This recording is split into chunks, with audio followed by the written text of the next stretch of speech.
Buongiorno da Sicilia 24, le principali notizie. Situazione drammatica a Niscemi, sono saliti a 1500 gli sfollati a causa dello smottamento del terreno argilloso, in tanti non potranno più rientrare nelle loro case, la disperazione dei residenti, abbiamo perso tutto. La frana di Niscemi, spiega il capo della Protezione Civile Nazionale siciliano, è destinata ad avanzare, sta crollando l'intera collina. Il Consiglio dei Ministri stanzia 33 milioni di euro per i danni causati dal ciclone, ma scoppia la polemica. Le stime dei danni solo per la Sicilia superano il miliardo. La beffa delle assicurazioni sulle catastrofi naturali obbligatorie per le imprese. Si scopre che le mareggiate non sono comprese nelle polizze. Il ministro Musumeci intende correre ai ripari.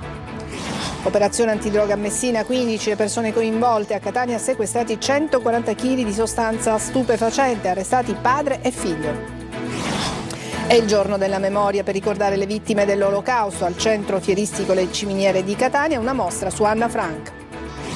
Calcio, sono giorni di lavoro e di trattative per il direttore sportivo del Palermo Carlo Osti. Nel mirino c'è ancora Tramoni del Pisa.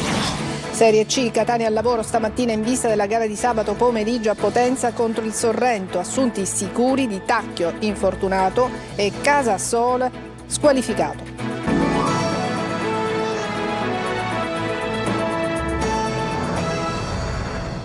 Bentrovati, in apertura ci colleghiamo subito con Niscemi e con la nostra Giusy Lazzara per la drammatica situazione che si è venuta a creare dopo la frana. Ci sono 1500 persone che hanno dovuto lasciare le loro case e molti di questi non potranno più farvi rientro. A te Giusy Lazzara. Sì, siamo qui proprio in piazza Niscemi, di fronte abbiamo il municipio e poi la piazza oggi è stata letteralmente ricolma e riempita dalle macchine della protezione civile, anche della Croce Rossa, anche appunto di tutti i soccorsi che si sono messi in moto, perché come dicevi tu sono 1500 le persone che hanno trascorso la seconda notte fuori casa e soprattutto in quella zona, da quella zona rossa che si è ampliata e che ovviamente subisce tutti i danni della frana, una frana di 4 chilometri, una frana che non ha visto precedenti nel territorio, un territorio già fragile di sua natura, ad altissimo rischio idrogeologico, che ha visto ancora una volta però manifestarsi così violentemente. Siamo stati nel quartiere di Santa Croci, quello più colpito, assolutamente abbandonato. Chi può fa richiesta al comune per poter prendere le cose ma in tutta velocità da casa, c'è chi è scappato lasciando documenti importanti, abbiamo sentito anche degli anziani che appunto lamentavano questa loro anche impossibilità a poter fare delle cure mediche proprio perché gli mancano dei documenti, ma sentiamoli, quelli che poi di fatto hanno subito di più in queste ore questa situazione. Abbiamo chiesto tutto, ci hanno fatti scrivere per vedere quello che siamo e quello che abbiamo, però tuttora ancora abbiamo avuto qualche aiuto, stiamo parlando dagli assessori, ma aiuto stiamo parlando così, come impegno dove poter solo dormire. Noi siamo 5 persone e io dormo di 7 metri quadrati 5 persone, non c'è un aiuto economico, non c'è un aiuto. Lei è nella zona rossa, quindi ha perso anche... Non ho niente più, non ho casa, non ho niente, io ho perso tutto, non ho niente. Zero, mi sono rimasti solo questi vestiti che ho addosso. Che impressione le fa vedere il quartiere completamente abbandonato? Brutto, è bruttissimo, perché giustamente io sono padre di famiglia, ho 3 figli, uno di 11, 10 e 6 e già ho paura, perché giustamente come tutte le persone sprattate non funziona così, perché in Sicilia non c'è stato mai un controllo. E oggi a Niscemi è stata anche una giornata di incontri per cercare di affrontare questa che è una vera e propria emergenza. Al Comune il responsabile nazionale della protezione civile siciliano, sentiamo cosa ha detto. In realtà è l'intera collina che sta scendendo verso la piana di Gela. Significa fondamentalmente che l'impatto è un impatto particolarmente complesso Bisogna essere onesti, ci sono delle case prospicienti sul coronamento della frana che ovviamente non potranno essere più popolate, quindi è necessario ragionare insieme al sindaco in una delocalizzazione definitiva di queste famiglie. C'è ovviamente una fascia di sicurezza che deve essere analizzata. Un dato è certo, la frana è assolutamente ancora attiva, io stesso l'ho documentata col mio telefono mentre facevo il sopralluogo, quindi è chiaro a tutti che la situazione è particolare, davvero veramente molto complicata. La casa che è sul ciglio e che sembra integra è una casa che non potrà mai essere abitata, neanche potrà essere raggiunta dai vigili del fuoco per togliere quelli che sono i beni di queste case. Io voglio che sia chiaro, perché altrimenti infondiamo false aspettative che non è il caso di dare ai cittadini di Niscemi.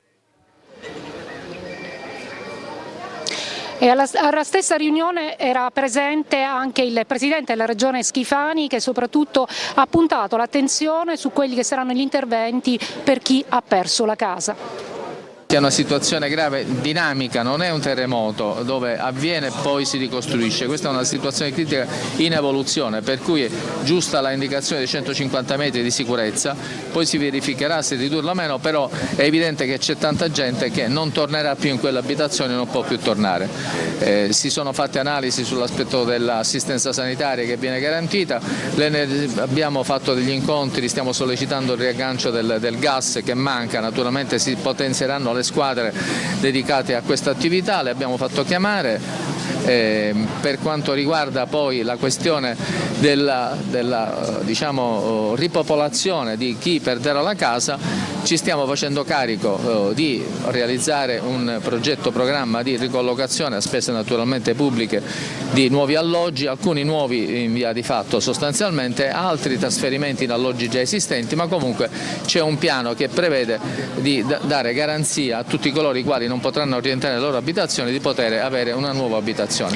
Oggi è stata una giornata anche intensa perché ci sono stati diversi sorvoli da parte della Guardia di Finanza e anche dei Vigili del Fuoco. Insomma, si va su questa frana che è veramente spettrale, che ha squarciato questo paese, Niscemi, che resta ancora attonito per quanto è successo, e soprattutto anche sono stati anche la Protezione Civile ci raccontava che i droni sono stati anche fatti volare per vedere la reale situazione che, come ci diceva appunto il direttore nazionale, è veramente drammatica e in evoluzione. Non si capisce che cosa accadrà nelle prossime ore e quali saranno le conseguenze. Vediamo anche queste palazzine che fanno parte della zona rossa. Vedete che appunto già la loro situazione era abbastanza fatiscente. Bene, in tarda mattinata, proprio pochi minuti fa, è arrivata anche la segretaria nazionale del Partito Democratico, Elly Schlein. Sentiamola. Siamo qui per dare tutta la nostra vicinanza alla comunità di Niscemi per la frana che ha colpito drammaticamente il territorio. C'è grande apprensione, sappiamo che ci sono 1500 persone sfollate, bisogna mettere in sicurezza le persone, il territorio e il più presto possibile dare loro una prospettiva chiara. Naturalmente siamo pronti come Partito Democratico a fare la nostra parte per far avere tutto il supporto necessario a questo territorio, alla comunità colpita. E grazie alla nostra inviata Giusila Zara. Sentiamo adesso il parere del geologo Carmelo Monaco, docente all'Università di Catania. Il servizio di Emanuela Corsi. Professore, che cosa sta succedendo a Niscemi? Allora, come potete vedere da questa immagine, è in atto una frana di tipo rotazionale. Il pendio fatto da argille, costituito da argille molto deboli, soprattutto se imbibite d'acqua, scivola a valle e si porta dietro la parte più alta su cui è costruito il paese, che è fatta da arenarie, sabbie cementate, su cui sono costruiti ovviamente i quartieri che in questo momento sono stati danneggiati. Quindi è giusto dire che è in atto uno scivolamento del terreno? Sì, uno scivolamento, noi lo chiamiamo scivolamento rotazionale. Eppure non sembra una novità, perché questa è una cartina, un piano del 2006, che cosa indica? Dunque, questa è una mappa realizzata dalla regione siciliana. Nel 2006 fu realizzato il piano stralcio d'assetto idrogeologico, chiamato anche PAI, che metteva in evidenza le zone pericolose e le zone a rischio di tutto il territorio siciliano. Qua in particolare ci troviamo a Niscemi, quello è l'abitato di Niscemi, e già veniva evidenziata questa grande frana che è anche etichettata con una sua targa. Il rosso è il massimo rischio, l'arancione è il rischio un po' minore. E come vedete le zone a rischio le aree a rischio sono le strade e gli edifici costruiti sul ciglio della scarpata. Qui vediamo un'altra frana che è avvenuta nel 1997, sono passati 30 anni, che cosa è cambiato rispetto ad allora? Il 12 ottobre del 1997 si è avuta questa frana indicata in giallo, questo è il coronamento, ovviamente la frana avviene a valle. La cosa che è successa adesso è indicata con la linea rossa, che la frana si sta non solo sta indietreggiando, quindi si porta giù edifici ancora più a monte, ma si sta estendendo verso nord. È probabile che col tempo, magari nei decenni, nei secoli, questo coronamento indietreggerà sempre di più. E non possiamo dimenticare i danni provocati dal ciclone Harry. Il Consiglio dei Ministri ha stanziato 33 milioni di euro per l'emergenza maltempo, ma già scoppia la polemica. Sentiamo Luca Ciliberti. Al termine del Consiglio dei Ministri, tra i sindaci dei territori colpiti dal ciclone Harry è calato il gelo. Il governo ha stanziato 100 milioni di euro complessivi per Calabria, Sicilia e Sardegna, le 3 regioni devastate dal maltempo. Lo Stato è vicino ai cittadini e ai territori, ha scritto sui social la premier Giorgia Meloni. Per opposizione e sindacati però la cifra complessiva, divisa per le 3 regioni con 33 milioni di euro ciascuno, non è sufficiente. In Sicilia una prima stima provvisoria, calcolata anche sui danni indiretti e diretti, tende a superare il 1,5 miliardi di euro. A queste risorse si aggiungeranno ulteriori 70 milioni di euro stanziati dalla Regione, spiega contrito il presidente Schifani, nominato commissario per l'emergenza. Briciole tuonano dal Movimento 5 Stelle, un insulto a migliaia di persone che hanno perso tutto, aggiunge ABS. Sembra una burla, dice la CGIL, ed evidentemente la presidente Meloni sta sottovalutando una situazione gravissima, commentano dal Partito Democratico. La segretaria del PD, Elly Schlein, oggi è in Sicilia, prima a Niscemi, poi a Riposto, per toccare con mano i disastri lasciati dal maltempo. Al termine della riunione, comprendendo la delusione delle regioni, è stato proprio il ministro della Protezione Civile Nello Musumeci a gettare acqua sul fuoco. Quando il dato sarà definitivo, ha detto, arriverà anche un decreto legge per le altre risorse e man mano che arriveranno le documentazioni sulle spese da sostenere erogheremo le somme. Proprio sui fondi si concentrerà l'aula dell'ARS, bisognerà votare l'utilizzo di 20 milioni di euro prelevati dai fondi globali. Insomma, la promessa di tempi stretti e meno burocrazia sembra già sciogliersi ai primi raggi di sole. E nella fascia ionica la situazione è critica, dice il sindaco di Taormina Cateno De Luca. Nei comuni costieri da Giardini Naxos a Roccalumera gli scarichi fognari arrivano a mare. Assicurazioni per le imprese danneggiate dal ciclone. Ora si scopre che le mareggiate non sono comprese nelle polizze. Il ministro Musumeci intende correre ai ripari. Lorena Dolci. Intanto bisogna capire quante sono le attività danneggiate, quali quelle coperte da assicurazione. Ricordo che da qualche mese in Italia l'assicurazione contro le catastrofi è obbligatoria. La legge di cui parlava il ministro della Protezione Civile Musumeci sul lungomare di Catania è entrata in vigore dopo vari rinvii il 1 gennaio 2026. Ma nel mezzo dei sopralluoghi sulle strade sbriciolate dalle onde, nelle case sventrate, negli stabilimenti a pezzi, si scopre che la polizza catastrofi naturali per le piccole e medie imprese lascia scoperti proprio i danni subiti di recente da Sicilia, Sardegna e Calabria.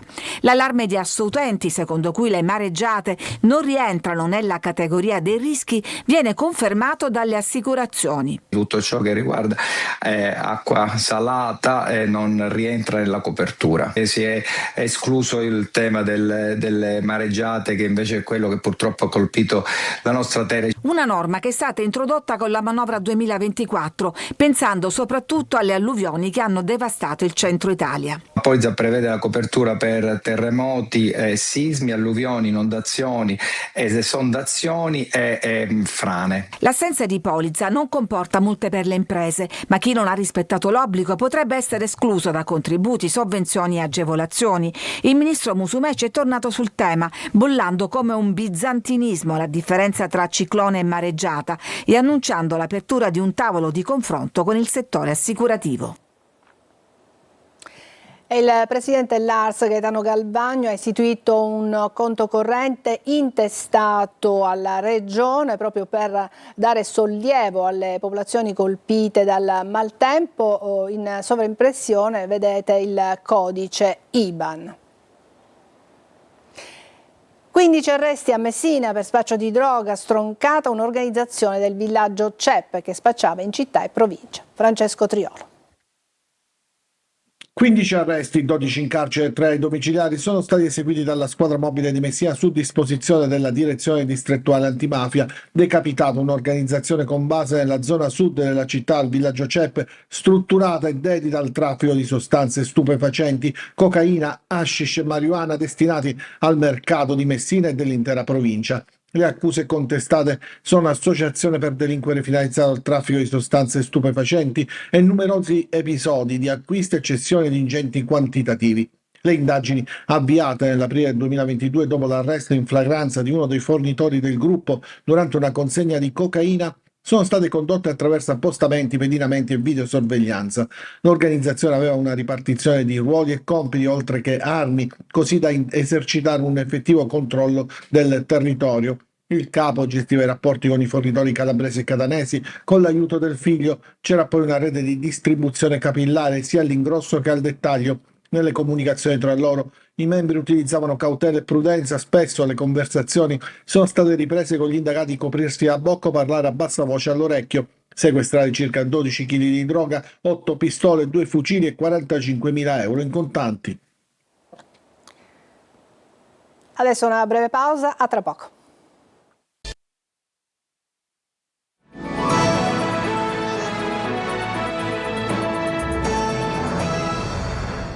Il 27 gennaio, oggi è il giorno della memoria. Per ricordare l'Olocausto, al centro fieristico Le Ciminiere di Catania è stata allestita una mostra su Anna Frank. Simona Mazzone. Gli scatti con la famiglia, il matrimonio dei genitori, momenti di vita a volte intimi, altre condivisi con un popolo che di lì a breve verrà dimezzato in quello che è considerato il più grande genocidio mai avvenuto.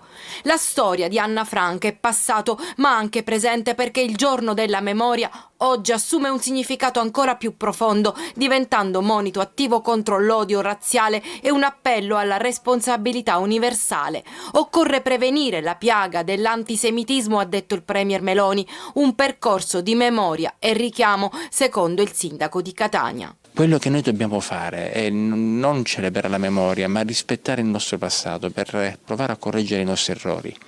Dostoevskij diceva che nei momenti particolari di debolezza abbiamo bisogno di qualcuno da idolatrare. Quello su cui visse e proliferò la campagna di Hitler. La mostra documentaria Anna Frank, una storia attuale, realizzata dalla Anne Frank House di Amsterdam in collaborazione con Fondazione OL e Città Metropolitana, allestita al Museo dello Sbarco delle Ciminiere, è una finestra sulla storia e un ponte nel tempo. I ponti servono per condividere valori, principi, e proprio oggi è un valore universale che è quello del rispetto della dignità umana e dei diritti umani.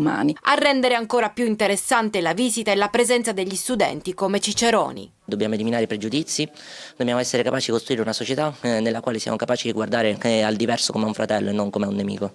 La mostra itinerante allestita nello spazio dedicato a Phil Stern, che con i suoi scatti ha raccontato tutte le sfaccettature del conflitto mondiale, e resta visitabile fino al prossimo 8 febbraio. La vita avventurosa e l'amicizia tra Antonio Veneziano, poeta siciliano del 1500, e Miguel de Cervantes, l'autore del Don Chisciotte, in uno spettacolo tra musica e recitazione in scena allo Zoo Culture Contemporanee di Catania. Orazio Longo.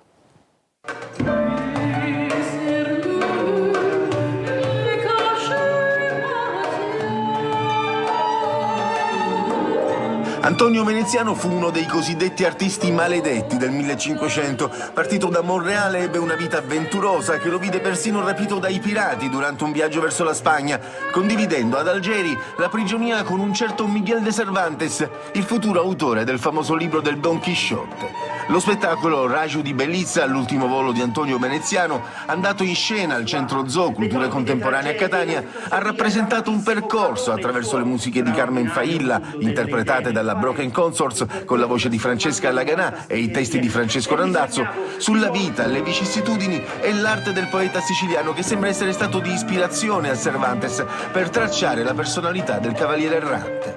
A declamare i versi Alessandro Idonea. Era invece per me l'affrancamento più grande e sublime che rende la vita degli uomini piena e degna d'essere vissuta come utile, e non soltanto per se stessi e per la persona amata, ma anche e soprattutto per il mondo stesso.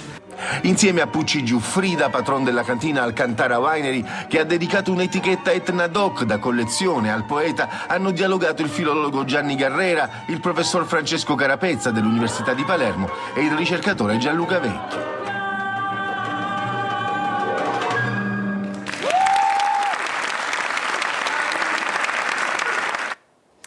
Adesso una pausa e poi il calcio.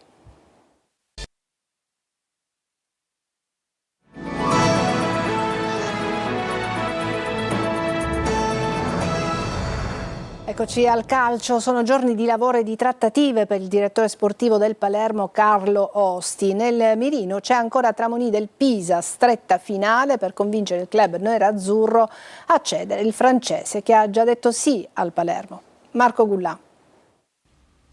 Il Palermo fa all-in per Matteo Tramoni, il trequartista del Pisa continua a essere il principale obiettivo di mercato del club rosanero. Una trattativa lunga e estenuante che non ha ancora trovato la stretta di mano tra le due società. Il Pisa non vorrebbe cedere Tramoni, ma il calciatore francese sarebbe più che convinto ad accettare la destinazione rosanero, anche perché ha parlato a lungo con Inzaghi. Il Palermo, forte della propria solidità e della chiarezza del progetto, ha offerto oltre 5 milioni di euro e adesso attende la risposta del Pisa. Alla fine la trattativa dovrebbe andare in porto. Allo stesso tempo il direttore sportivo Osti mantiene attiva una soluzione meno appariscente, ma sempre più concreta, rappresentata da Dennis Jonsen. I contatti con la Cremonese sono avviati e il quadro generale appare favorevole, dal momento che l'esterno offensivo non è ritenuto incedibile e una sua partenza non genererebbe particolari resistenze. Non solo mercato, il Palermo lavora per la trasferta di Bari di venerdì sera. Ai rosanero serve una vittoria pesante e fuori casa per dare un segnale al campionato e soprattutto non perdere la scia delle prime della classe. Inzaghi potrebbe tornare a schierare l'Eduaron trequartista in attesa di schiarite dal calciomercato. E Catania al lavoro stamattina in vista della gara di sabato pomeriggio a Potenza contro il Sorrento, assenti sicuri di Tacchio infortunato e Casasola squalificato. Francesco Triolo.